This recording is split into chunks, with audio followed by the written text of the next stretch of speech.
बिस्मिल्लाहिर्रहमानिर्रहीम। अस्सलाम वालेकुम स्टूडेंट्स। सेशन नंबर 5 में इस इंटरेक्टिव सेशन 5 में आपको खुशामदीद कहते हैं। एक मिनट सिर्फ दीजिएगा, मैं ज़रा सेटिंग कर लूँ कमरे की, फिर हम स्टार्ट कर रहे हैं इसको। उम्मीद है कि आप लोग सब खैरियत से होंगे। मेरी आवाज़ आप लोगों को आ रही है? कोई एक दो स्टूडेंट कंफर्म कर दें। यस सर, आ रही है। Yes sir. जी बिल्कुल सर, आ रही है आवाज़। Thank you. आज के सेशन में हम चैप्टर 5 के जो क्वेश्चंस हैं उनको देखेंगे। अब तक जो हमारे जितने भी सेशन हुए हैं उसमें हमने विलियम स्टालिंग्स की जो किताब है उसके जो रिव्यू क्वेश्चंस हैं उन पे फोकस करते हुए पढ़ रहे हैं, और आहिस्ता आहिस्ता हम अपने कोर्स में जो एडवांस कंटेंट्स हैं उनको भी इनकॉर्पोरेट करते हुए जा रहे हैं। जैसे कुछ इसकी झलक जो है वो आज के हमारे इस लेक्चर में आ जाएगी। इसके बाद ये अगर आपको याद हो तो हम जो सेशन 4 था हमारा, उसमें हमने कुछ कैश मेमोरी और उसके जो स्ट्रक्चर थे उनको स्टडी किया था। तो उम्मीद है कि आप लोगों ने कम से कम एक दफ़ा ज़रूर लेक्चर्स जो हैं उनको देख लिया होगा। अगर नहीं देखा तो आप उनकी स्लाइड्स ज़रूर एक दफ़ा देख लीजिए। किताब आपको शेयर की जा चुकी है। आप किताब में से जो टॉपिक आपको इंटरेस्ट करे वो ज़रूर आप रीड करें, नोट्स बना लीजिए, और अपने आप को थोड़ा सा मिड टर्म के लिए भी तैयार कीजिए, क्योंकि मिड टर्म के बारे में अनाउंसमेंट ईद के फ़ौरन बाद हो जाएगी, या मे भी ईद से कुछ टाइम पहले ग्रेजुएट स्कूल की तरफ से जो है वो कुछ कम्युनिकेशन हो। बट मिड टर्म्स जो है उनके बारे में डिस्कशन हो चुकी है, और मिड टर्म इंशाल्लाह ताला आप लोगों के अरेंज होंगे, ईद के फ़ौरन बाद होंगे। शायद आप लोगों के थोड़ा सा लेट होंगे, पहले अंडर ग्रेड के होंगे। ओके, तो अब हम चैप्टर 5। सर वो इसी तरह होंगे ऑनलाइन?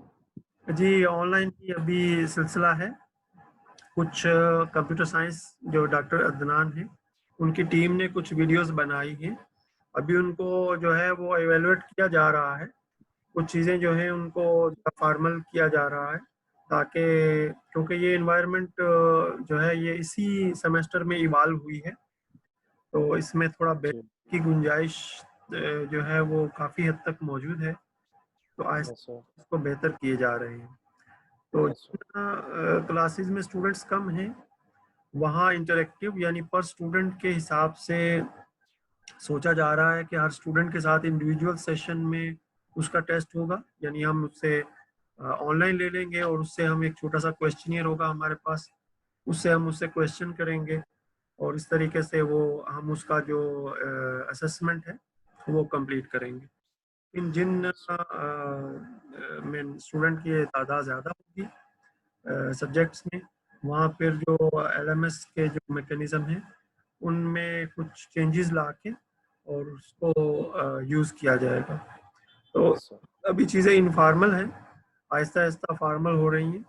आपकी क्लास के स्टूडेंट्स की तादाद तकरीबन 15 के करीब है, और हम एक काम ये कर सकते हैं, अभी ये एक रफ है, अभी ये फाइनल नहीं है, कि हम जो है वो एक दिन तय कर लें जून का मिड में, और उसमें जो है वो हम आपको टाइम दे देंगे, और उस टाइम में आपके साथ जो है वो हम एक सेशन करके व्हाट्सएप पे या फिर जूम मीटिंग के थ्रू जो है इंडिविजुअल सेशन करके आप लोगों की असेसमेंट कर लेंगे। तो एनी मेथड या मैकेनिज्म बनेगा वो हम आपसे इंशाल्लाह शेयर करेंगे, ट्रेनिंग भी देंगे, और उसके बाद फिर आगे चलेंगे। तो क्वेश्चन हो वो काइंडली आप नोट करते रहें अपने साथ। अगर नोट्स बना लें तो बहुत अच्छा होगा। वैसे इसकी रिकॉर्डिंग हो रही है, और ये रिकॉर्डिंग इंशाल्लाह ये सेशन 5 की हम आपके साथ शेयर कर देंगे। तो इसमें हम सवालात से शुरू करते हैं। What are the key properties of semiconductor memory? What are the two interpretation of the term random access memory? And what is the difference between a dynamic random access memory and similarly a synchronous random access memory? And what is the difference between DRAM and SRAM in terms of characteristics such as speed, size and cost? explain what one type of RAM is considered to be analog and the other as a digital. Question number 6 है, are some applications for read-only memory? And question number 7, what are the differences among the erasable programmable read-only memory and electrically erasable programmable read-only memory, and also the flash memory? And another question जो कि architecture specific नहीं है, ये primarily organization specific है. Explain the function of each pin in figure 5.4b. तो हम ये figure 5.4b देखेंगे और उसमें जो उसके पिन हैं उससे हम अंदाज़ा लगाएंगे कि इसके क्या पॉसिबल फंक्शन हो सकते हैं. What is a parity bit? I am sure ये एक repeated question है. You are already familiar with what is a parity bit. Error detection और correction के लिए use किया जाता है. And how the syndrome for the Hamming code is interpreted. यानी जो Hamming code में जो syndrome होता है उससे हम कैसे अंदाज़ा लगाते हैं कि कौन सी bit जो है वो error में है और उसकी correction जो है वो कैसे होगी. Question number 11 है, how does the SDRAM differ from a DRAM? And what is the DDR RAM? क्योंकि अब जो है वो हमारे पास DDR RAM का टाइम है और उनकी एप्लीकेशन है. And what is the difference between NAND and NOR flash memory? Because we know जब हम इंटीग्रेटेड सर्किट्स की बात करते हैं तो उसके जो बिल्डिंग ब्लॉक्स हैं वो NAND और NOR से बनाए जाते हैं. So what is the difference between them? And the final question is, list and briefly define the three newer non-solid state memory technologies. So because memory is very important, और हमने देखा last session में कि there is a memory which is inside the microprocessor और it has multiple levels. For example, register से start करें, फिर level 1 cache है, फिर level 2 cache है, फिर level 3 cache है, और इसी तरीके से माइक्रो प्रोसेसर के अंदर जो है वो स्टोरेज स्पेस मौजूद है जो कि इतनी कैपेसिटी नहीं है उसकी. और इसी तरीके से फिर प्राइमरी स्टोरेज आते हैं, फिर सेकेंडरी स्टोरेज आते हैं. अब हम बात करेंगे प्राइमरी स्टोरेज के हवाले से जो बोर्ड के ऊपर मौजूद होता है. इसमें रैंडम एक्सेस मेमोरी और उसके वेरिएंट्स हैं और इसी तरीके से रीड ओनली मेमोरी की अवेलेबिलिटी और उसके वेरिएंट्स. तो आज के लेक्चर की जो पहली सेमीकंडक्टर मेमोरी में बात करते हैं कि what are the properties. First properties, we use semiconductor memory in memory cell format.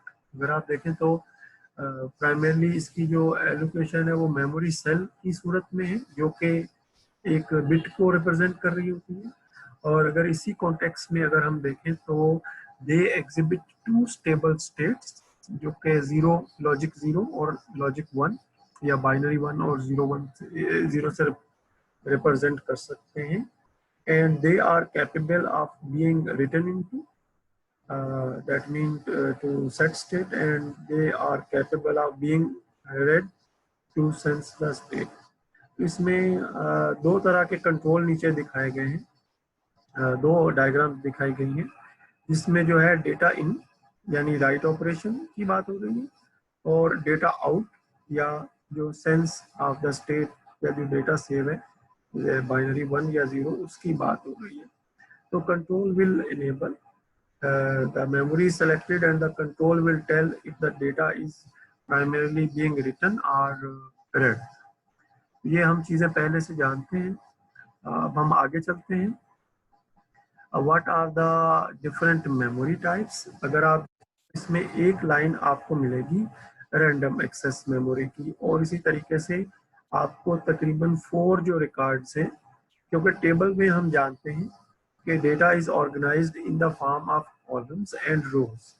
Columns एक फील्ड को रिप्रेजेंट कर रहे होते हैं जिसमें टाइटल से हमें पता चलता है और जो रोज हैं वो एक रिकॉर्ड को रिप्रेजेंट कर रही होती है. तो अगर हम देखें तो इसमें रैंडम एक्सेस मेमोरी जो है इसमें रीड राइट मेमोरी इसको हम कहते हैं और इलेक्ट्रिकल है, ये आमतौर पर बाइट लेवल है, और इसमें जो राइट मैकेनिज्म है वो इलेक्ट्रिक है, और ये वोलाटाइल होती है। हम जानते हैं वोलाटाइल नेचर से क्या मुराद है कि इलेक्ट्रिसिटी की मौजूदगी यानी पावर इसको चाहिए होगी to retain a state. Similarly we moving toward the read only memory. इसमें जो रीड ओनली मेमोरी के जो दो वेरिएंट हैं, एक कहलाता है read only memory and programmable read only memory. So we are not primarily erasing this memory, because when we are talking about the read-only memory and the programmable read-only memory, it is primarily used in the manufacturing process, and usually the masks are used to write them. But when we are moving to erasable programmable, so there is, these memories are read mostly memories. There are different mechanisms to which can be used to erase and reprogram those memories. One of the method is the ultraviolet light, another is the electrical at byte level, and another is the electrical at block level. जो last में है ये use होता है flash memory के cases में। Flash memory की भी डिफरेंट एग्जांपल्स हैं, जैसे कैमरा में जो मेमोरी यूज हो रही है, हमारे पास जो यूएसबी स्टिक है। इसके अलावा फ्लैश मेमोरी की एम्बेडेड सिस्टम में जो प्राइमरली हमारे पास प्रोग्राम जो है जो हम उसमें सिस्टम डिजाइन करते हैं उसको भी फ्लैश में सेव करते हैं। अब हम आगे चलेंगे, डायनामिक रैंडम एक्सेस मेमोरी की बात करते हैं। अगर आप देखें तो इसमें जो है एक कैपेसिटर है और ट्रांजिस्टर है, और इसमें जो है जो स्टोर जो प्राइमरली कैपेसिटर में स्टोर की जाता है स्टेट को, और हम जानते हैं कि कैपेसिटर एक एनालॉग डिवाइस है, और इसमें क्या होता है कंपोनेंट है जिसमें कुछ टाइम के बाद जो चार्ज स्टोर है वो प्राइमरली डिस्चार्ज होना शुरू होता है। So there is a need of a refresh cycle जिसमें इसको चार्ज को या जो स्टेट है उसको प्रिजर्व रखा जाता है। So this is the case of a dynamic random access memory. Now we are moving towards the static random access memory. Static random access memory की खास बात ये है कि इसमें हम जो है वो फ्लिप फ्लॉप यूज करते हैं, और फ्लिप फ्लॉप में हम जानते हैं कि जो है वो स्टेट को सेव किया जा सकता है।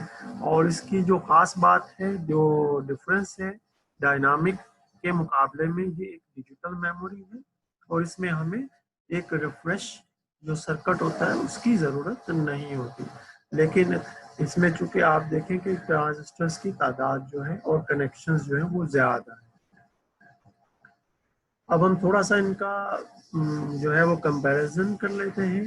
Both memory random access memory types are volatile, so we need power to maintain the states inside those memories.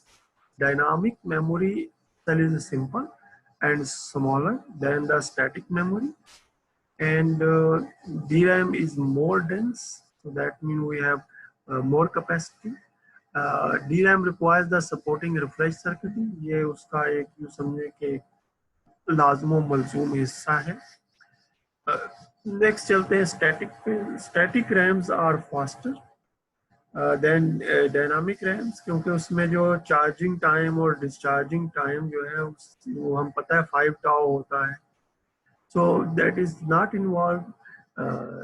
SRAM is use for cache memory, वो जो कि प्राइमरली हमारे पास प्रोसेसर के अंदर मौजूद होती है न्यूअर डिजाइन में, और डायनामिक जो रैम है it is used as a main memory जो कि मदरबोर्ड के ऊपर हम चिप की सूरत में इंसर्ट करते हैं। अब हम आगे चलेंगे। अब रैंडम एक्सेस मेमोरी के बाद हम रीड ओनली मेमोरी की बात करना चाहेंगे। रीड ओनली मेमोरी जो है उसमें it contains a permanent pattern of data and also code that can not be changed. It is non-volatile memory, so we know that if primarily we can off the power of a system, still it retains the data and code inside.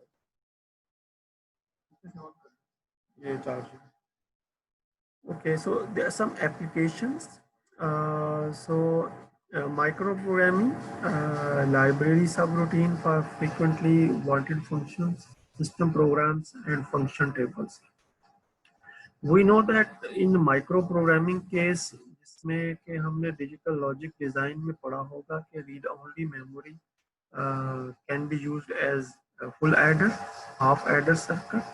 Similarly जो है वो lookup tables and system programs जो कि हमारे पास computer systems में basic input output system होता है, and it also contains some library and pre-compiled functions as well जो कि कंप्यूटर में यूज होते हैं.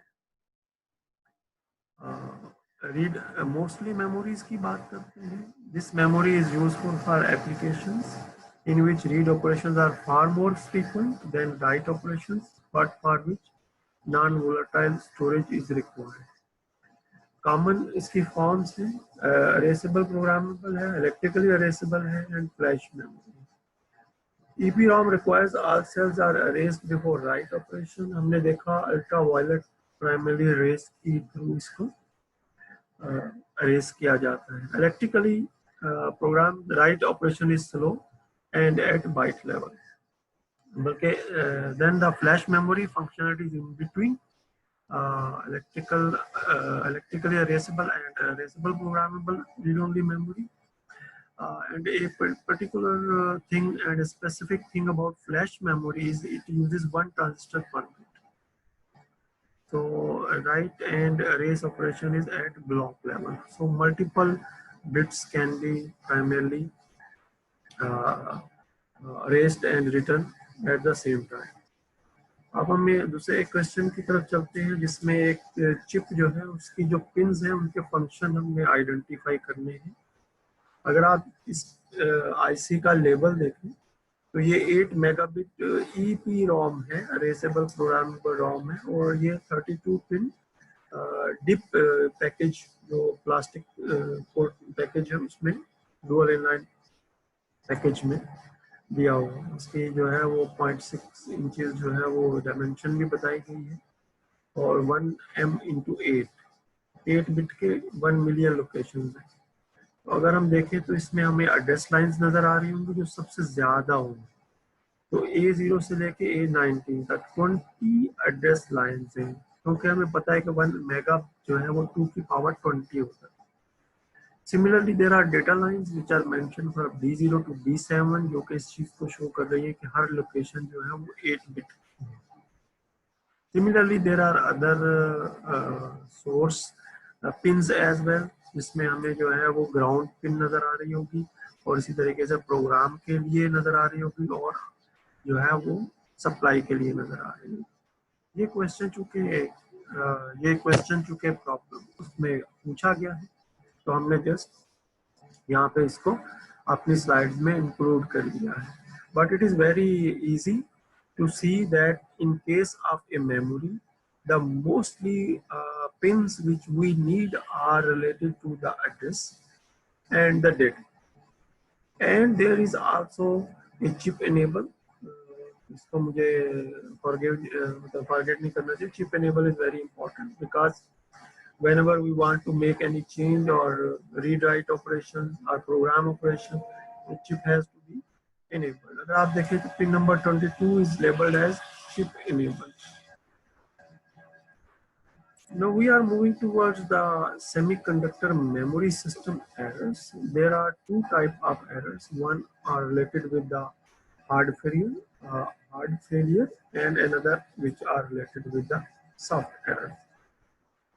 So the hard failures are permanent physical defects. So the memory cell cannot be affected, cannot be reliably store data, but become stuck at 0 or 1 or switch between 0 and 1 abruptly. Hard error can be caused by harsh environment abuse, manufacturing defect, and wear and tear. Soft errors, they are random, non-destructive events that alter the contents of one or more memory cells without damaging the memory. So memory is not primarily damaged. It is because some soft errors can be caused by power supply problems or alpha articles. alpha particles. These particles are from radioactive decay and present in the environment already. So there are methods. आप ये सोचिए कि एक बहुत जो है वो कीमती सैटेलाइट जो है उसको लॉन्च किया गया और उसके लॉन्च करने के बाद उसकी मेमोरीज में जो है वो फेलियर आ जाए, हार्ड फेलियर हो या सॉफ्ट फेलियर हो, there should be some mechanism to primarily overcome those errors.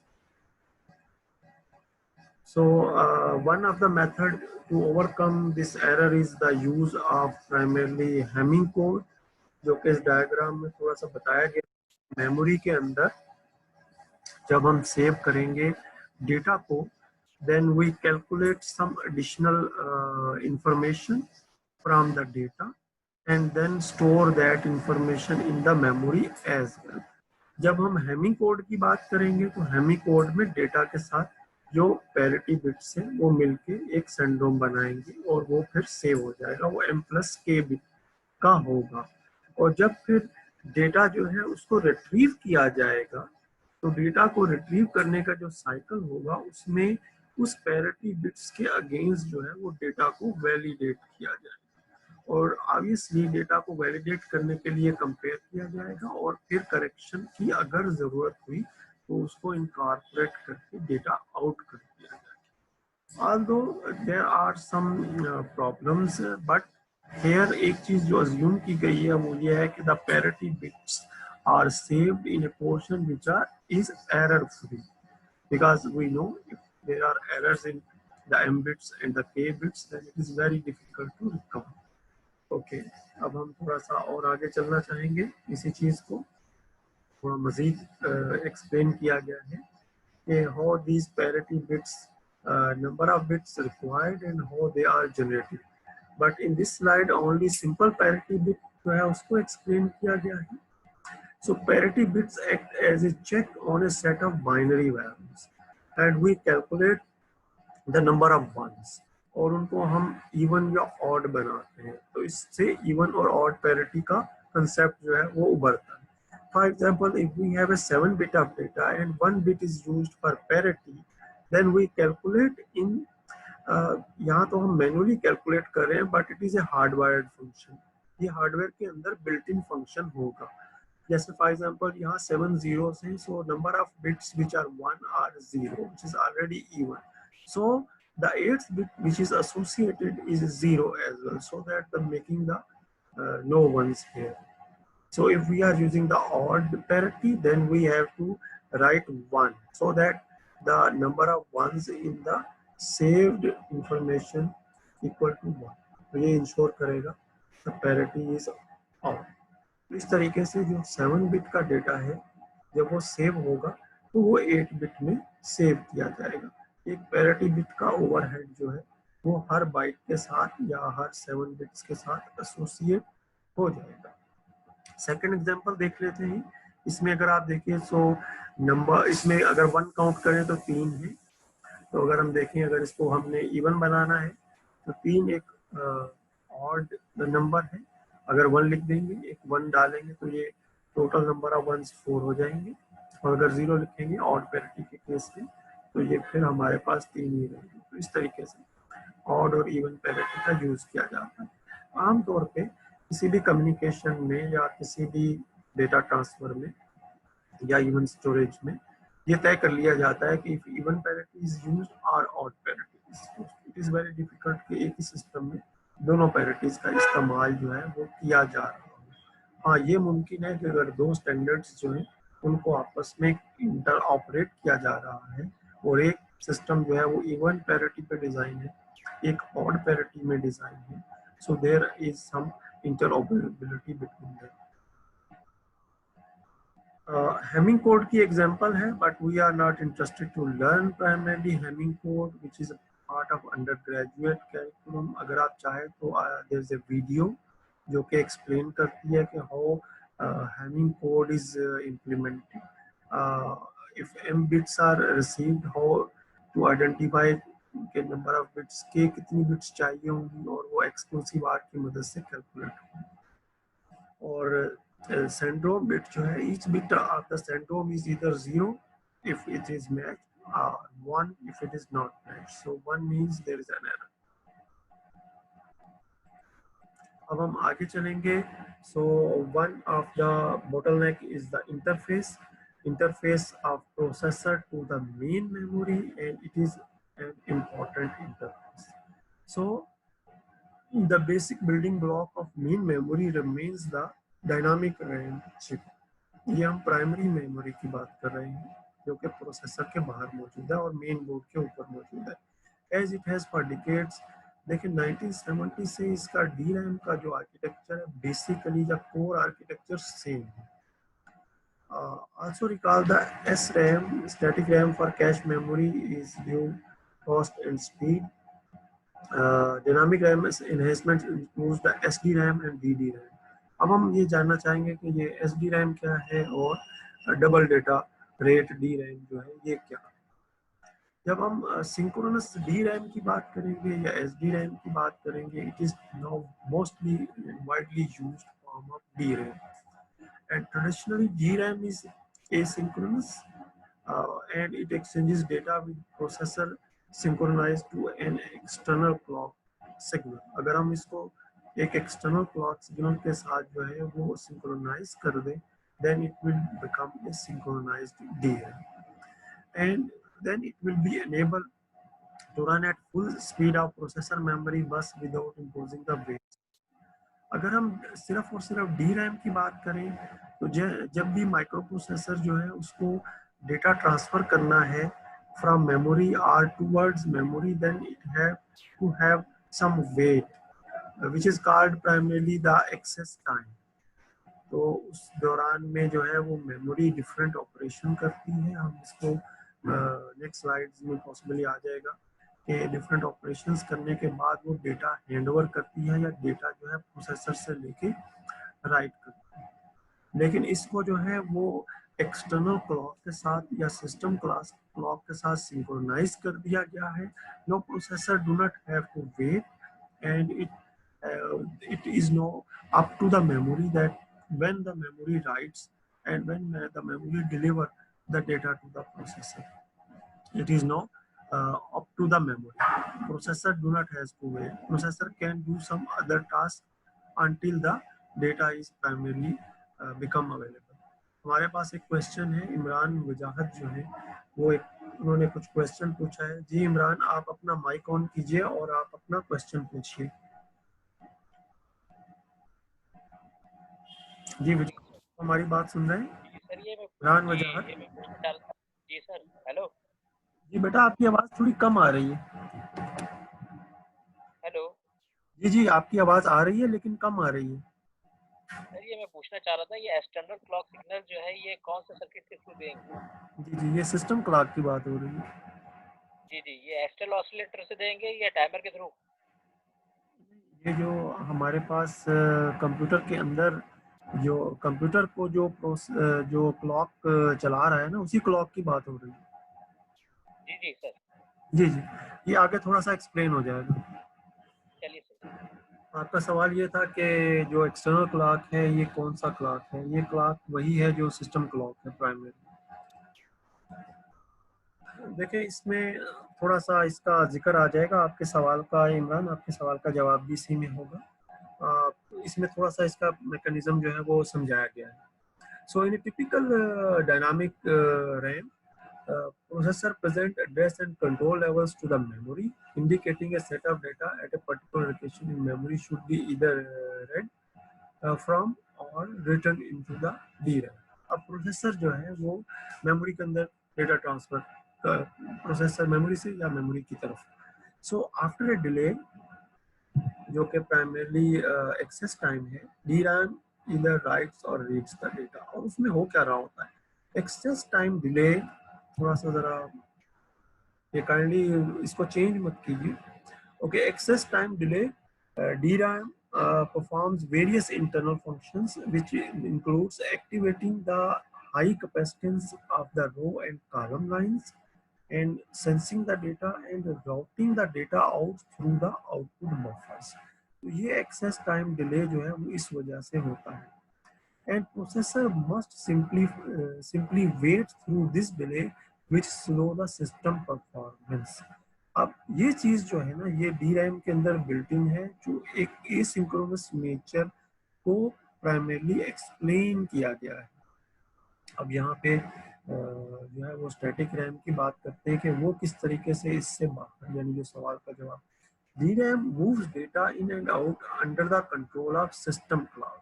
No processor जो है, अब देखते हैं वो क्या कर रहा है। Processor or other master issues, other controller or master processor issues instruction address information which is latched by the DRAM। अब DRAM का इंटरनल स्ट्रक्चर उसको लैच करेगा, and DRAM then responds after a set number of clock cycles। और एक number of clock cycles के बाद जो है वो डेटा अवेलेबल हो जाएगा। अब ये जो स्ट्रक्चर है ये सिंक्रोनस रैम के अंदर बिल्ट इन होगा। इसकी वजह से फायदा क्या होगा? इसकी वजह से फायदा ये होगा कि meanwhile master can safely do other task, क्योंकि उसको पता है कि मैंने 3 क्लॉक साइकिल्स या 5 क्लॉक साइकिल के बाद वहां से डेटा रीड कर लेना है। while SDRAM is processing the request। तो इस तरीके से प्रोसेसर का जो वेट या एक्सेस टाइम डिले है उसको रिड्यूस करने की कोशिश की गई है, और इसमें सिस्टम क्लॉक की बात की गई है। उम्मीद है कि ये सवाल का जवाब हो गया होगा, but there is more on SDRAM। थोड़ा सा मैं स्टूडेंट्स को बताता चलूं, अगर ये सेशन डिस्कनेक्ट हो जाता है तो you have to come back again after 5 minutes, ताकि इसका जो वीडियो है वो कंपाइल हो जाए। It takes about 5 minutes, then come back again because we have another topic to discuss after this memory, because this is the primary memory and we also need to go towards the secondary memory as well। उसमें एक topic को select किया गया है, उस topic को just overview हम करेंगे इंशाल्लाह। So static RAM, some more on static synchronous DRAM। वो देखें, एक SRAM है वो स्टैटिक है, ये SDRAM है, ये सिंक्रोनस DRAM। ठीक है, ये थोड़ा सा डिफरेंस है। SDRAM employs a burst mode। अच्छा, ये जो है इसका जिक्र किया गया बार बार कि burst mode is primarily reading multiple locations at one time। ठीक है, so that is primarily constitute what is called a burst mode। और ये कॉमन है, जब हम इंटरनेट कम्युनिकेशन पढ़ते हैं तो हम जानते हैं कि the mode of traffic is bursty in nature. ठीक है, जो कि primarily to incorporate different reliability features, जिसको फ्लो कंट्रोल का नाम दिया जाता है।